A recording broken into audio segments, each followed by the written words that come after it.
Tiniyak ng International Criminal Court na tinututukan nila ang kalusugan ng lahat ng nakadetain sa kanilang pasilidad. Kasunod dito ng pagkwestiyon ng kampo ni dating Pangulong Rodrigo Duterte sa kakayahan ng ICC na tiyakin ang kaligtasan ng dating Pangulo. Nakatutok si Dano Tingkungko.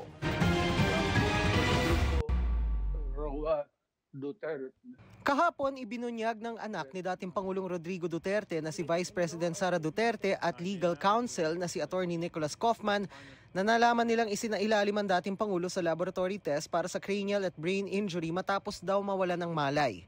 Sabi ng kanyang kampo, hindi sila sinabihan agad ng International Criminal Court tungkol dito.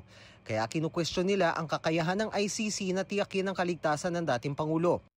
Ultimo, iniindang ingro na kuko ni Duterte at pangangailangan niya ng caregiver, hindi raw agad matugunan ng ICC. Sabi pa ni Kaufman, pagod na anya ang dating Pangulo sa pagkakapiit niya at iniinda mga karamdamang may kinalaman sa kanyang katandaan, bagay na batid anya ng gobyerno.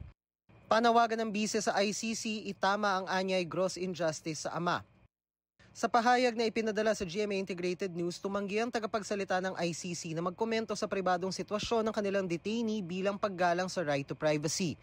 Sumusunod daw sila sa mga patakaran ng Rome Statute at international standards kaugnay sa consular access ng isang detained person na mahigpit daw na isinasagawa alinsunod sa pagpayag o hiling ng detainee.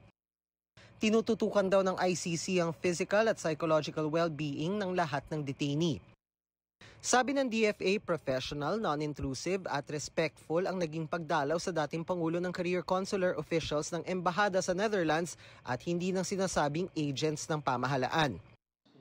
Nilinaw rin ni ICC-listed counsel Attorney Gilbert Andres na legal at naaayon sa batas at international law ang pagbisita ng kahit sinong kinatawan ng gobyerno ng Pilipinas kay Duterte kung pinahintulutan niya ito. At the end of the day, it's really the detainee who will determine that. Hindi po yung pamilya niya. Siya po yung subject po ng regulations at procedure po ng ICC. Sinabi rin ni ICC Assistant to Counsel at Attorney Cristina Conti, dapat alam ng mga Duterte at kampo nito na hindi nabubuyo ang ICC sa propaganda o public clamor at ang anumang impormasyon sa kondisyong medikal ni Duterte idinidiretso sa korte.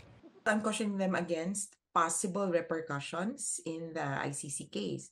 Kung posibleng masilip ito ng ICC at kilalanin bilang interference in the case, the ICC frowns upon those kinds of activities. Kung meron man daw nagnanais na manatiling malusog si Duterte, ito ay ang mga pamilya ng mga biktima ng kanyang war on drugs. Lagi nilang panalangin ay matuloy ang trial at para matuloy ang trial, dapat buhay si Duterte. September 23, unang itinakda ang confirmation hearing ni Duterte pero ipinagpaliban ito ng ICC dahil sa hiling ng kampo ni Duterte na indefinite adjournment dahil hindi na raw siya fit na dumalo sa pagdinig. Para sa GMA Integrated News, Dano Tingkungko, nakatutok 24 oras.